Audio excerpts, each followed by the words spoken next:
Hello, and welcome to the Enthusiasm Project, the show that is the show I'm recording right now that still doesn't have a catchphrase. My name is Tom, and this is the Enthusiasm Project. I guess I did that backwards a little bit. Actually, I'm a little bit rusty because I haven't recorded a podcast in a while, so that is what I wanted to talk about. And then that leads into what I actually wanted to talk about today. And I didn't plan a ton of this because I kind of wanted it to be, well, also because I don't really plan a lot of my podcasts, but I also really wanted this one to be much more off the cuff and specific to kind of what I wanted to go over today. So first off, if you've listened to the first couple months of this podcast, you'll kind of know that the reason I started this podcast was to complement my YouTube channel of the same name, The Enthusiasm Project. And the reason that I wanted to start a podcast was not just because I love hearing myself talk about stuff, but it was to sort of counterbalance what happens on YouTube, which is I really love YouTube, but filming and editing those videos takes a lot of time, and as enjoyable and fun as that is, it's very different than doing a long form discussion. And I've sort of gone over this before, but what it really comes down to is YouTube, even though I'm making the videos I want to make and releasing them when I want to release them, it's still, I definitely check my analytics way more than I probably should, and I'm probably a little more aware of my subscriber count than I should be. But with the podcast, it can be as long or short as I want it to be. And even though lots of people spend time marketing their podcasts and that kind of thing, I do not check the numbers at all. So I have an idea of where they are, but for all I know, maybe it is the most popular podcast in the world, and tens of thousands, if not millions of people listen to every episode. Probably not the case, but the point is, I don't want to worry about that with this format. I just want to be able to share and discuss and maybe create something that is interesting, relatable, entertaining, etc. So the reason that I haven't uploaded a podcast in a bit was the last one I uploaded was my live workshop that I did in Sacramento, which I was really proud of, and I really love the way that it came out, and I didn't want to just put something out to put something out and cover up something that I really liked. So I wanted to wait a little bit, and normally I set my podcast to release every Sunday so that they're ready at the start of the work week. And, I don't know, maybe that helps you get through your work week, but normally I record them on Saturday or Sunday and release them on Sunday, like the same day that they're recorded. But this last weekend, well, I'm actually recording this on Tuesday night, and I didn't record a podcast this past weekend, which gave me a little bit of anxiety. And the reason was because I got pretty sick on Saturday, and then I still wasn't feeling great on Sunday. And as much as I wanted to record one, I didn't really want to push it. It's not that it's super, exhausting to do a podcast, or at least the way I do it, but I just didn't. I get really excited when I make stuff and when I'm uploading something, and I just didn't want to kind of get all amped up. I wanted to stay calm. I wanted to be relaxed. I didn't want to have to worry about anything. And so I wanted to make sure to take the time I needed to get better and feel better and relax. And that was important to me. But that's relevant because Sunday night, after not releasing a podcast and I was getting ready to go to bed, usually I read a book or oftentimes just browse the internet to kind of slow my brain down, wind down, and get ready for bed. And one of the things I like to do is just browse Reddit because it's always entertaining and interesting. And I really love the AskReddit subreddit, where people just ask all these random questions, and some of them are really interesting and some are totally stupid. But a lot of them have really interesting answers and discussions, and you can kind of go on there at any time and just find interesting stuff to read.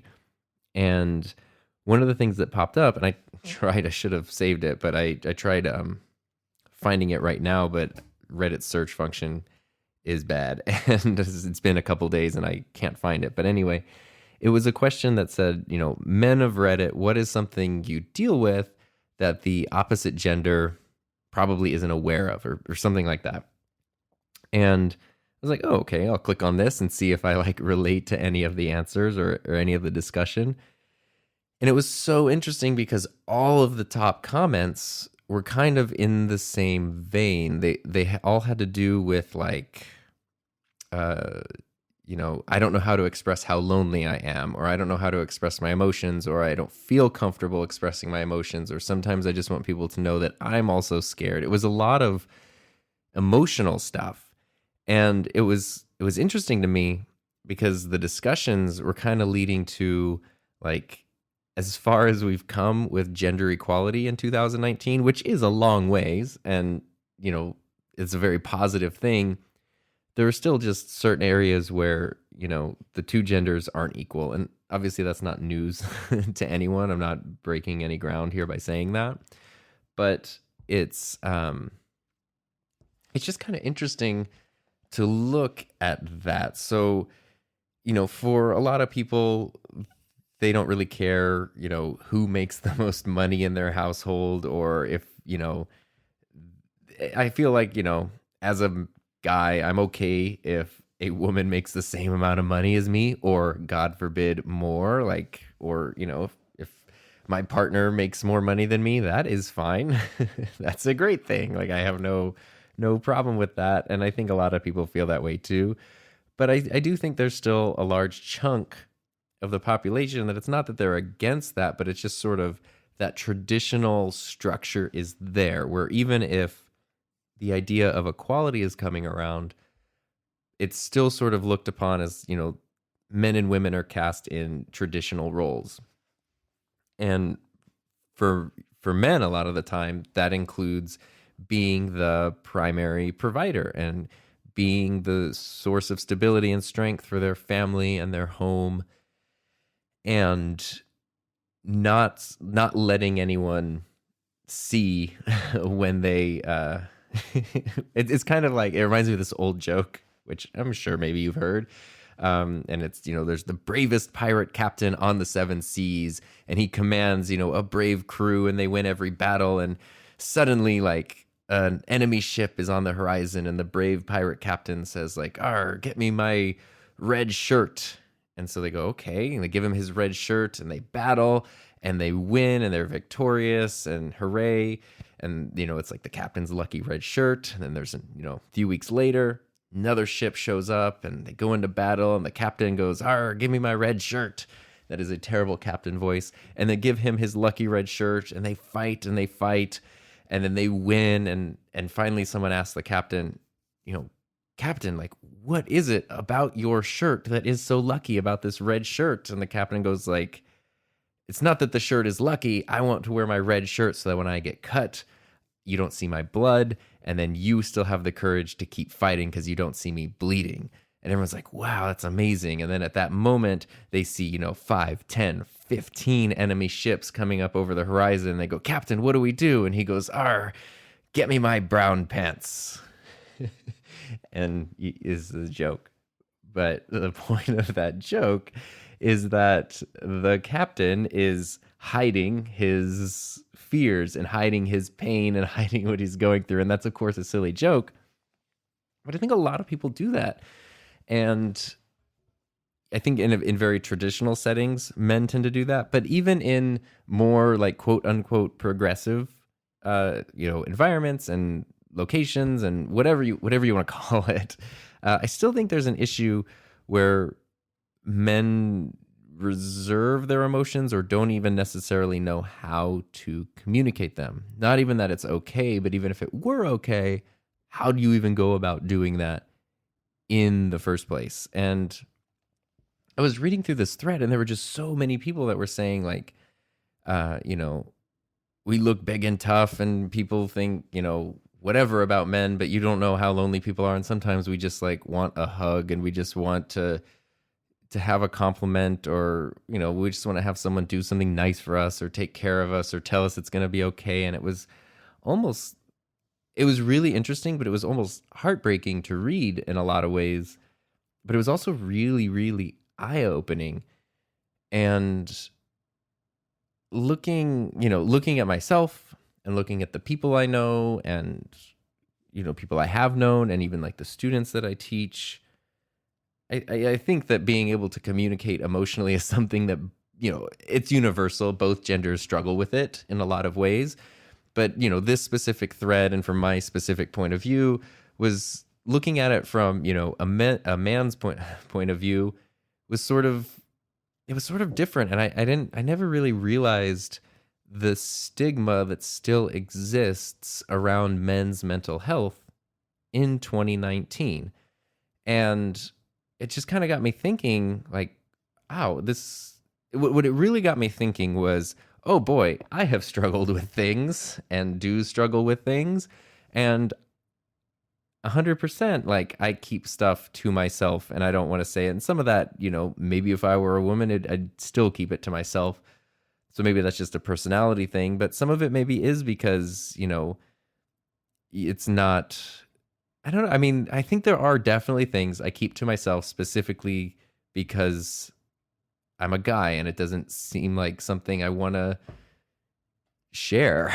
And what I thought would be a good thing to do would be to maybe be more vocal about that.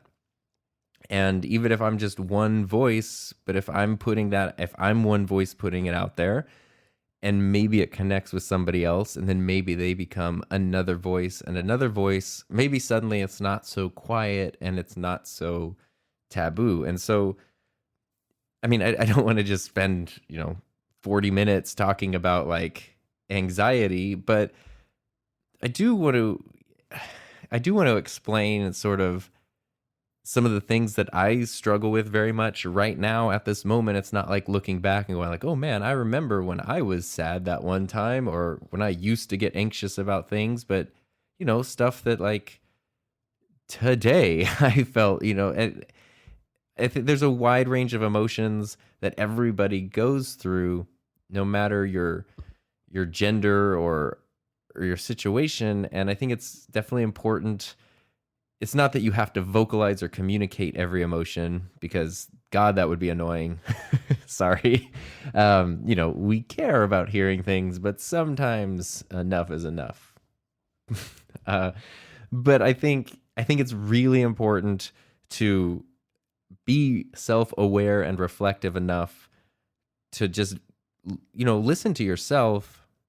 And then if there is something that needs communicating, to communicate it, and to know how to do that, and to know that even if you don't totally know how to do it, that it is okay to try. And it's even okay to tell someone like, I need to share something and I don't know how to do it, so I'm just going to do my best, and then just go for it. And the next time maybe it won't be so difficult, which again is still something I struggle with a lot. And for me, I grew up definitely dealing with being called, not masculine enough. I was never like a guy's guy or like super manly dude or whatever, just because I wasn't into sports or dirt bikes or all the kind of stuff that a lot of the guys I grew up with were into. I just wasn't into that. I was always more like into creative stuff, and I was always a little more sensitive and a little more quiet, and you just sort of get called things that way. But, it doesn't matter if you're like me or if you're, the most stereotypical masculine guy in the world. A lot of what you're feeling going through is kind of exactly the same. And luckily, as you get older, or hopefully as you get older, you sort of start to realize that. And you start to realize that everybody struggles with the same things, and that a lot of the stuff that you are worried about is universal, and a lot of stuff you are worried about probably isn't even really that important or noticeable to other people, but it's still your feelings, and they still have weight and emotion. And I know for me, even as somebody who was looked at as not traditionally masculine, that's what we'll call it, I still had things that I was not okay sharing about. I still have a lot of things with feelings and stuff where I immediately just don't want to talk about it. And it's a weird, like, there's no reason why. It's just sort of a natural recoil that happens. And luckily, like, over the years, I've gotten better, and being in bad relationships definitely, helps you identify some of that stuff. But being in good relationships, of course, helps you grow. And, over the past, year and a half or even more, Heather has really helped me to be a lot more secure in communicating my feelings, my thoughts, my fears, even my frustrations and things where, in the past I would never want to communicate something that might make another person mad, because then I would feel that they would just get upset and leave me, whether they were like, we were in a relationship and they would want to like break up, or if we were friends and they would want to, not be my friend anymore or something. And Heather's probably taught me more than anyone else ever that, like, oh yeah, every once in a while, like, it's totally fine to disagree or argue with someone and be on the different page, but at the end of the day, you want to be back on the same page, and it doesn't at all mean that that person's opinion of you has changed or their feelings towards you have changed. It's just sort of not even necessarily a bump in the road. It's just something you need to work through. And oftentimes when you do work through it, then you end up stronger.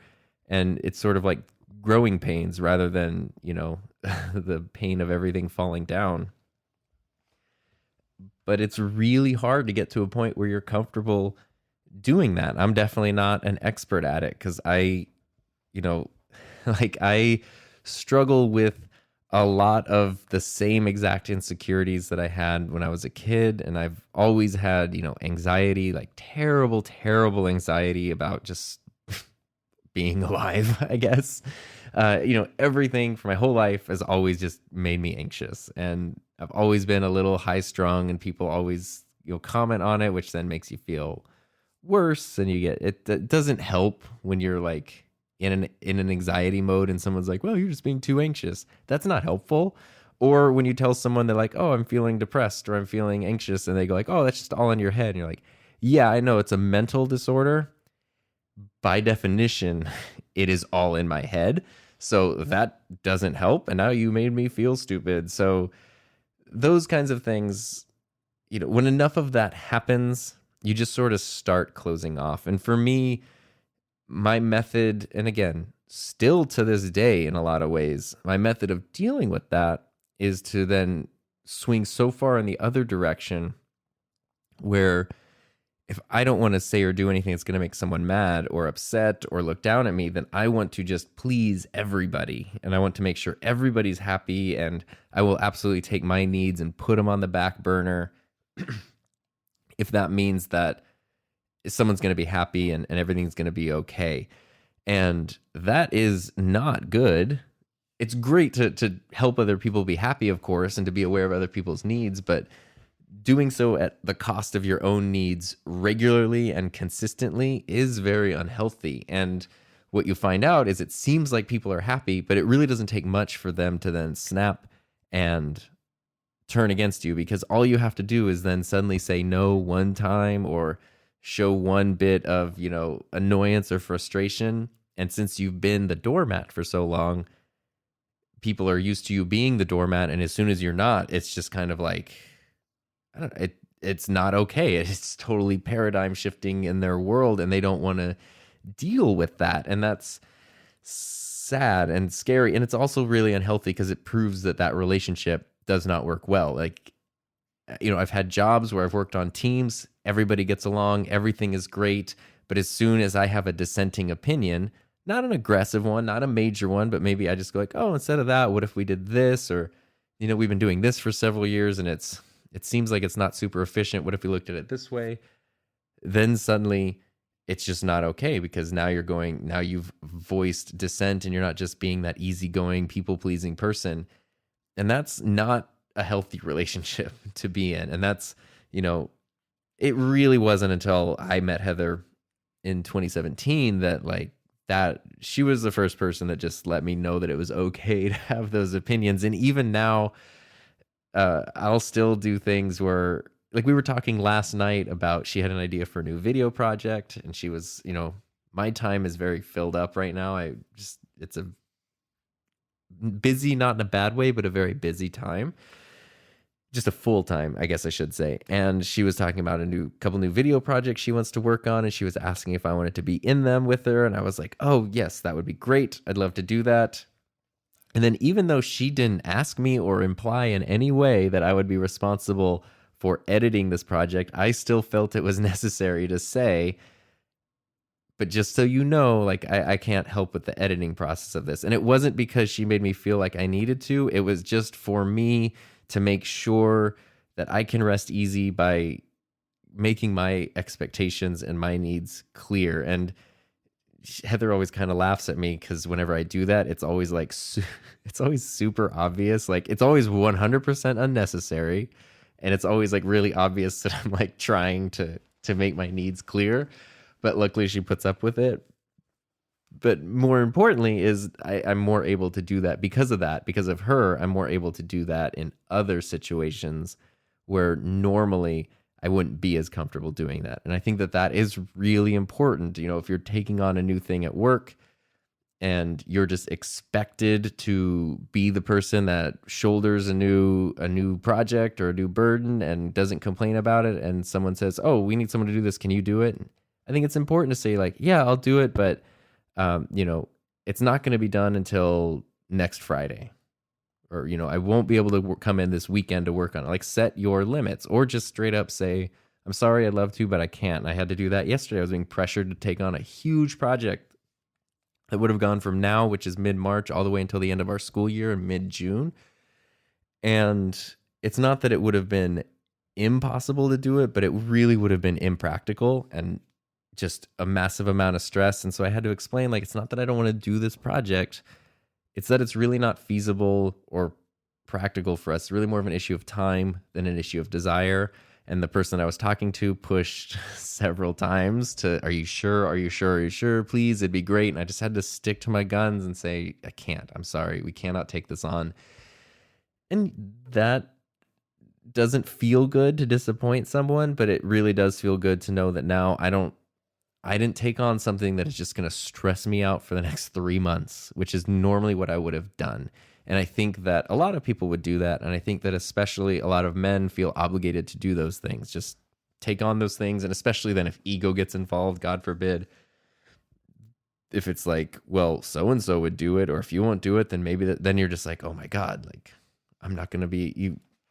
That's a whole different issue as soon as ego gets involved. And I'm sure you, like myself, have been stuck in the middle of ego-based discussions or arguments where, you know, there's an issue that happens and then suddenly it becomes you're just caught in the middle of other people like swinging their egos around, and that sucks. And you just kind of want to leave.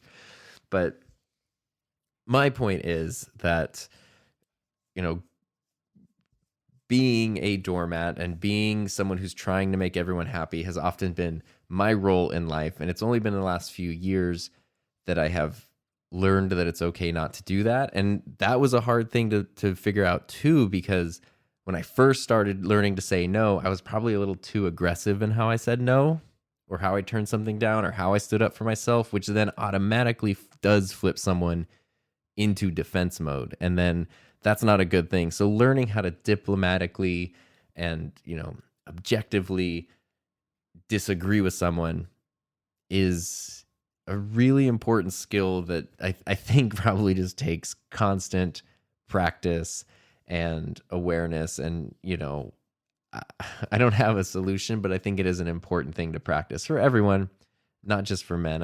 You know, I feel like I don't hear a lot of guys talking about that a lot. And then, of course, you go into other mental health issues. I did bring up right before I started recording.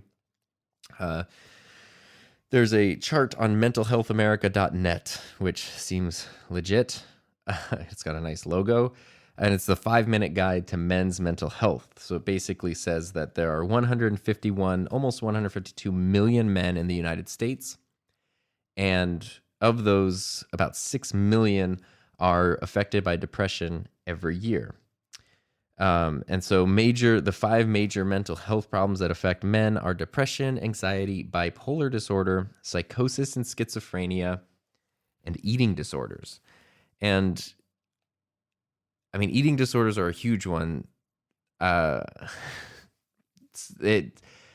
me personally, this is definitely not something I've shared before, and I just feel like sharing it right now, I guess, which is I grew up as a chubby kid, and it kind of bothers me now because when I tell people that I used to be chubby, kind of from like maybe second grade, 8 years old up until eighth grade, which is about 13, 14 years old.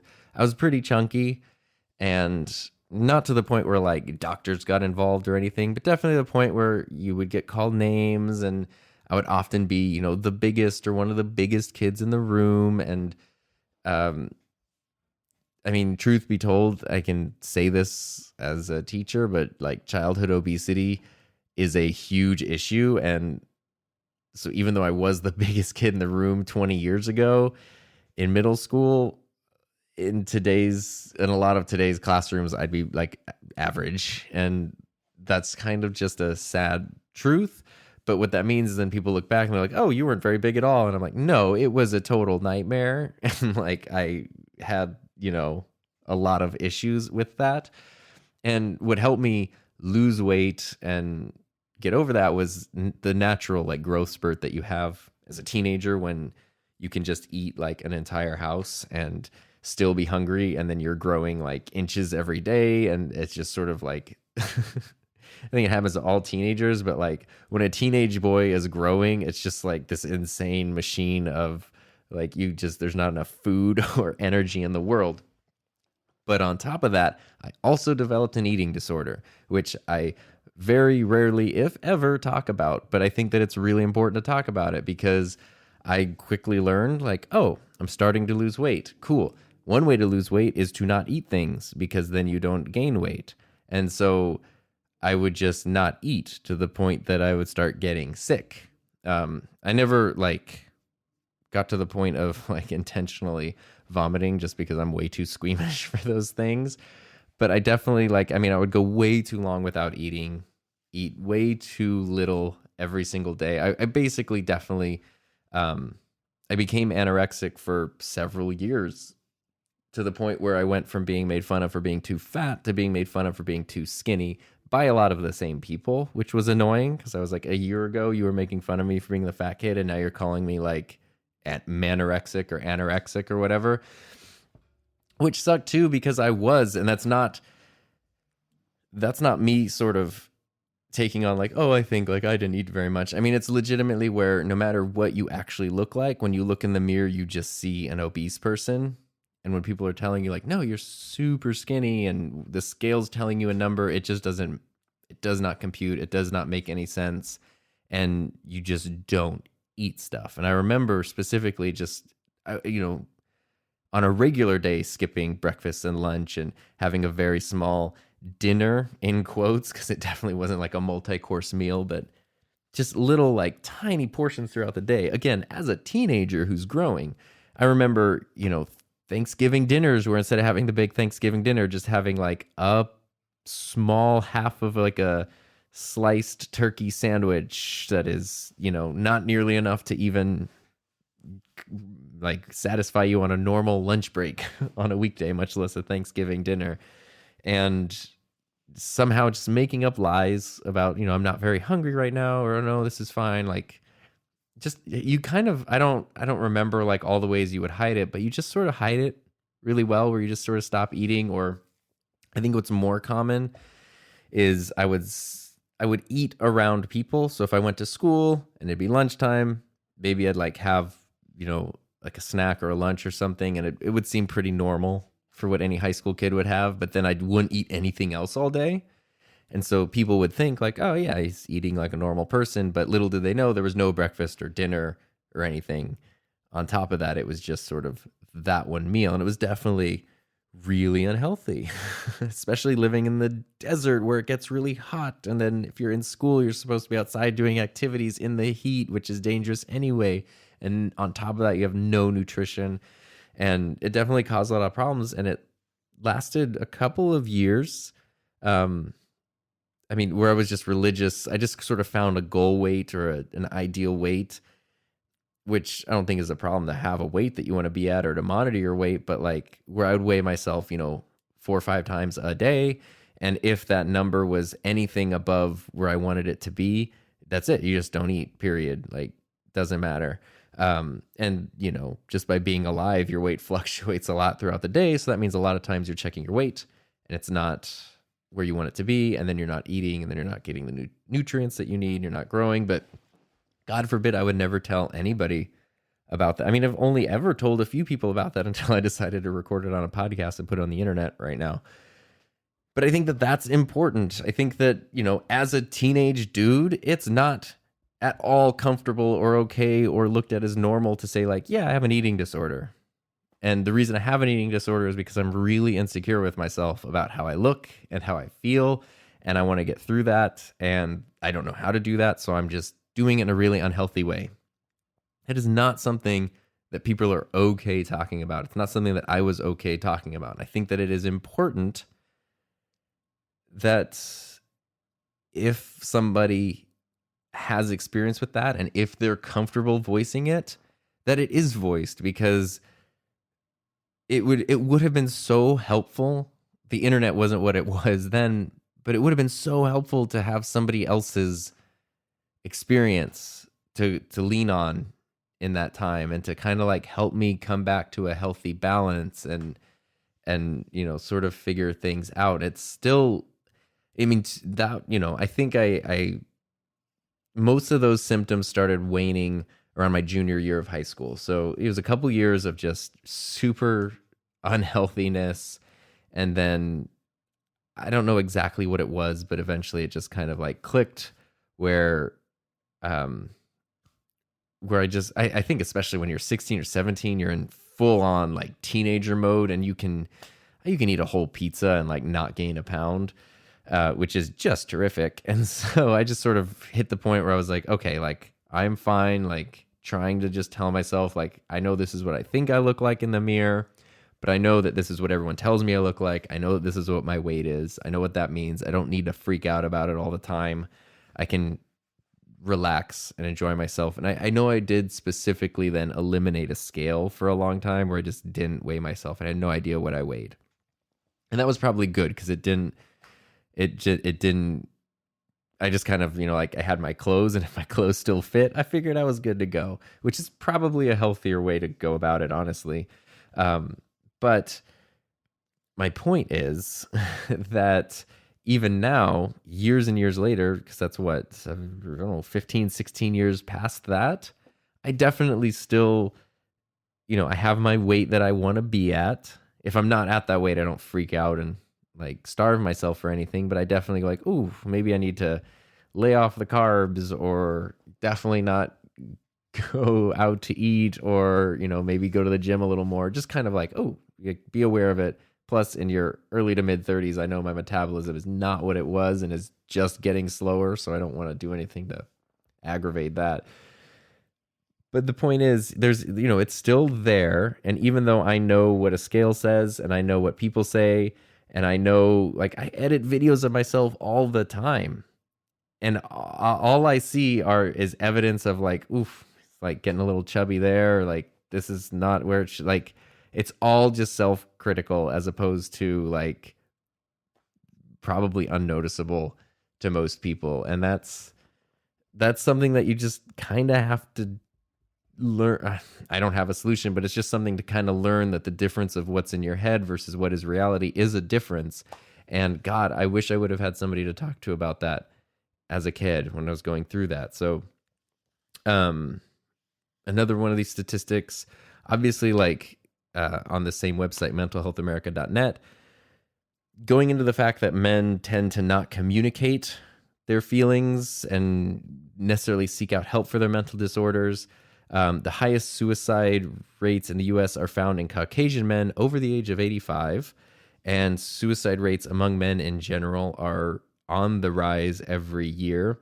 Substance abuse is rising in gay and bisexual men and military veterans, and 1 in 5 men develop alcohol dependency during their lives. And I'd be interested to kind of look. These are statistics for men specifically. I'd be interested to look at what these statistics are for women to see how comparable. Because, there's a lot of things that are, it doesn't matter what your gender is. You just deal with the same struggles. Let's see. I'm trying to see if there's anything interesting. Here we go. This is why I went to this this specific source, because at the bottom of this page, there's columns and columns of references, which is a good thing. But also, It ends by saying that when it comes to seeking treatment, men are less likely than women to seek help for depression, substance abuse, and stressful life events due to their reluctance to talk, social norms, and the downplaying of symptoms. So it's very easy to just sort of like be a guinea pig. And I don't mean like be experimented on, but in the wild, guinea pigs are basically like nature's food source because they don't do anything except feed other animals, which sucks because they're adorable and I love them. But in nature, when a guinea pig is scared or injured or hurt, its defense mechanism is to just act entirely normal, not to take care of itself, not to protect itself, not to seek shelter or whatever, but just to pretend that everything is normal until it dies. And that is not a good way to keep living your life. And I think that a lot of us do that. We just sort of bottle it up and hold it in, and everything is fine, even when it's absolutely not. And it's important to not do that. It's important to not do that for yourself, but it's also important to not do that for other people because, like I said, I mean, if I had turned on a podcast because they existed when I was in middle school and I heard someone I related to talking about like their struggle with an eating disorder, I would have found some kind of help in that, or I would have found some kind of like value in that, support in that, maybe like reached out for that. And the same goes with everything else. I mean, I've dealt with obsessive compulsive disorder. I've dealt with depression. I've dealt with anxiety. I've dealt with, lately my issue is just like random bouts of depression and insecurity, which is one that I really don't like talking about at all because I know that when somebody is insecure, they're very annoying to be around. Insecure people who constantly need to be reassured are a lot of work. And I don't want to be a lot of work to anybody. But I also know how important like reassurance is to me because I tend to feel insecure. And lately, I don't know why, for whatever reason, I've just been feeling insecure about like all kinds of different areas of my life, everything. And I don't like to bring it up. I don't know how to bring it up, and I don't want to bring it up. I just kind of hold it in and hope that it gets better and hope that it gets better. And there's so many things that I mean, truth be told, as I'm recording this, just to kind of like emphasize it, there's stuff that bothers me and hurts me and like weighs on me that I'll probably just not communicate ever because I don't know how, or because I'm scared to, or whatever. And I don't know how to process that. And I know that that's probably not helpful. And I know that's probably not good. And maybe that'll change at some point. But I think that just admitting that just going like, yes, I teach high school kids and I try really hard to be a good teacher and a good role model. And I make YouTube videos that are bright and fun and I enjoy them. And overall, I would consider myself to be a happy, satisfied, content person. But there's still, stuff that I'm dealing with that I don't know how to deal with. And I don't feel that it's gonna win. I don't feel overcome by it, but every once in a while it can feel overwhelming, and every once in a while it can make you just sort of, it can make it tougher to do the things you really care about. And at the very least, I'm not looking for a solution, but I don't want the norm to continue where people, and I guess guys especially, don't feel that it's okay to just talk about that stuff. Because I think that it's important. Gosh, I am having a lot of doubt if I want to post this podcast or not. So if you're hearing this, I guess I decided to share it. But it's at least been fun for me to kind of like think about. And I think there were a whole bunch of things I wanted to go through, but then I kind of went to a place. Podcasting is cheaper than therapy, turns out. So maybe that's what I'll do here, is just have a weekly therapy session where I go over all the things. It's probably the worst idea I could have, but I don't have a really consistent conclusion. Not consistent. I don't have a really solid conclusion. What I do have is just sort of the reminder that if you're someone who's sat here for 40 minutes and listened to me go on in a lot of different directions, then there must be some way that you relate to me and that it is okay to have a full range of feelings. And as much as you hear it, it really is true that, a lot of the people you see and meet, especially if they're not in your immediate family or circle, they're only letting you see really specific parts of their life and of what they want you to see and hear. And you're not always getting the whole story. And if you try to compare yourself to that, you are always going to fall short. It's like the magazines, in line at the supermarket where all of the models are airbrushed and everybody's photoshopped. And even if those people are in terrific shape and they are beautiful people, even those people in real life don't look like that. Like humans don't look like that. And then somebody's going to go up and look at those pictures and feel like they're inadequate because they don't look like that, when really like nobody actually looks like that, even the person in the photo. So if you're just comparing yourself to what you think everybody in the world around you is supposed to be, which is kind of a prevalent thing in our world in a lot of ways, where everybody's just trying to put on their best face all the time, and sometimes they're definitely exaggerated best face, it can be very, I'm not the first person to bring this up, but it can be very unhealthy and it can be very dangerous. And it's just sort of important to remember that everybody struggles with these things to some degree and in different ways. And to not beat yourself up because you're struggling with something or you're dealing with something, and that it actually is okay to communicate your feelings, whether it's verbally or keeping a journal or talking to a therapist or, having an actual conversation with a friend or a family member, like whatever it is that works for you and whatever it is that's possible in your world. Not keeping it 100% unacknowledged and bottled up inside is important. Even if you just sort of sit with yourself, think about what you're going through, analyze your feelings, and just sort of sit with that for a while. Sometimes that's like the best thing you can do, and just sort of try and put things in perspective. And, I feel like there's been a big swing culturally in the last year or so to focus on better mental health and better self-care. And I think that that's awesome. And I'm really happy about that. And I'd like to see that continue, where it's okay to not be okay.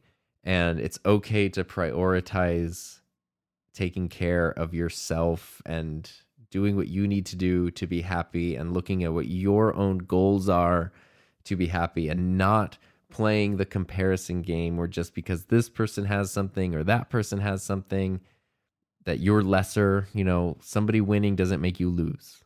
I think that is just very, very crucial in a lot of ways to being a healthy, self-actualized, human person. So I guess that's a good place to wrap up this podcast. I just kind of wanted to share that because I thought it was important, and I wanted to do a podcast, which I'll probably do the next one. It was really interesting. I found a podcast last week from Caleb Wojcik. I hope to God that's how I'm saying his last name right. It's kind of hard to spell. But he's a filmmaker. He and Pat Flynn did the Kickstarter campaign for the Switch Pod, which is like a Joby GorillaPod competitor. It's a super cool design. And Caleb did a podcast. Normally he has guests, but this one was just him talking for an hour about his story from going living in a corporate life to setting out on his own and starting his own business. And I thought it was super interesting just to hear, he's still in the middle of all this stuff. He's not retired or a bajillionaire or anything, but it was just interesting to hear how someone made that leap and started analyzing the life they wanted for themselves. And I thought that'd be kind of cool to just do my version of that, because not that the whole world dreams of becoming a high school digital media teacher when they grow up, although it is terrific and I would recommend it. But just to sort of figure out where that came from, because it might be interesting to other people, but I think it might be interesting for me to kind of rehash that journey. But what I didn't want to do is do that in a way that just sort of seemed oh, look at me, I've got it all figured out and everything is perfect all the time, because that is not the case. And if you listen to my presentation I gave in Sacramento, I talked a lot about my job, where I talked about, the last school year ended with me getting an award for being teacher of the year, but started with me like almost quitting my job. And there were stories related to that. So everything isn't always perfect. And I think that that's okay. I think that's good. And I think that we need to acknowledge that. So part of me wanting to talk about men's mental health was just to like add my little voice to the pile of voices to say that it's okay to not be okay. And then also, if the next episode is me talking about this thing and that thing that led to something I'm excited about, it's not because I'm perfect and I never make mistakes and everything is great. It's just sort of how I've managed at this point in my journey to carve out something that I'm happy with and that can continue to grow and progress towards. So I sure hope that that was helpful or interesting. And I hope that, whatever you're going through, that you're able to